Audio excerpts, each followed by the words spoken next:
ہندوستان کے حالیہ فیصلے نے تمام بین الاقوامی دستاویزات کی نفی کی ہے۔ کشمیر قطعی طور پر ہندوستان کا حصہ نہیں، اور نہ ہی کشمیر کے مسئلے کو ہندوستان کا داخلی مسئلہ قرار دیا جا سکتا ہے۔ یہ عالمی مسئلہ ہے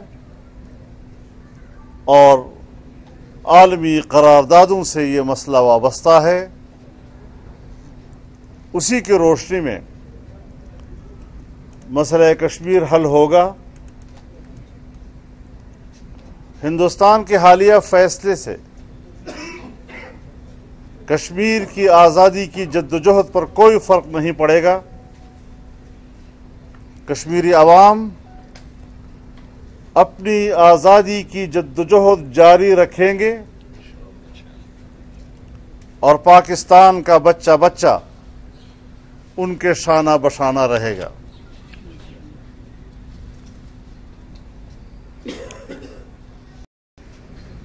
کشمیری عوام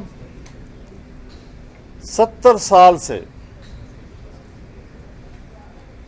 بھارتی مظالم کو برداشت کر رہے ہیں، اور 1989 سے اب تک تاریخ انسانی کی سفاک دور سے گزر رہے ہیں۔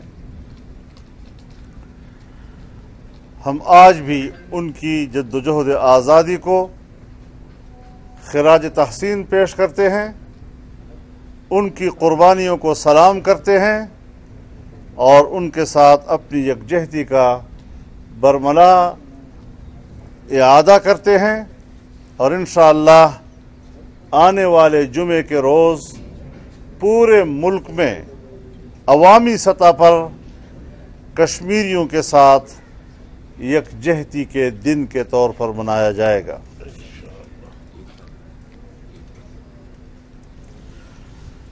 مشکل یہ ہے اس وقت ہمارے لیے کہ پاکستان کا حکومتی موقف واضح نہیں ہے۔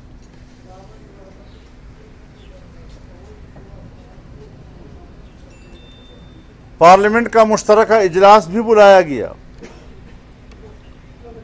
لیکن حکومت نے اور جعلی وزیر اعظم نے اسے انتہائی غیر سنجیدہ لیا ہے۔ دنیا کو میسج دیا ہے کہ کشمیر کے حوالے سے ہماری پارلیمنٹ سنجیدہ نہیں ہے۔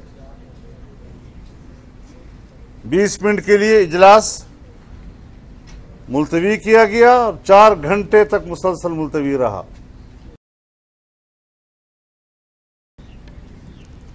اس وقت بھی نہ پرائم منسٹر کا دفتر نہ وزارت خارجہ اس حوالے سے واضح ہے۔ کور کمانڈرز کانفرنس نے اپنے بیان میں ایک اصولی موقف کو دہرایا ہے،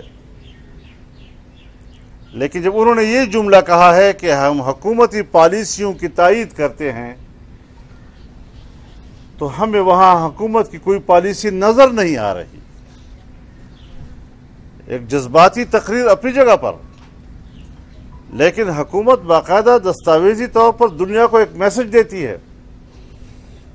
یہاں نااہلیت جو ہے وہ ٹپک رہی تھی، اور ان کے پاس کوئی ایسا نقشہ نہیں ہے کہ وہ قوم کو یا بین الاقوامی برادری کو کوئی اپنا واضح موقف دے سکے۔ میں یہاں یہ بھی واضح کر دینا چاہتا ہوں کہ مودی سرکار نے جو کچھ کیا ہے اچانک نہیں کیا۔ گزشتہ انتخابات میں اس کی پارٹی کا واضح منشور تھا کہ ہم کشمیر کی آئینی حیثیت کو تبدیل کریں گے اور آرٹیکل 370 کو حذف کر دیں گے،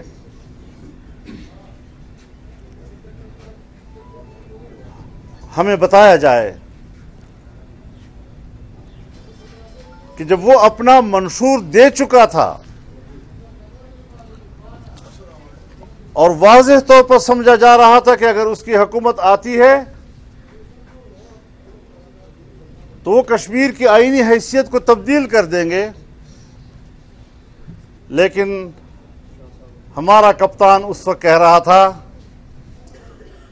کہ مودی کامیاب ہوا تو کشمیر کا مسئلہ حل ہو سکے۔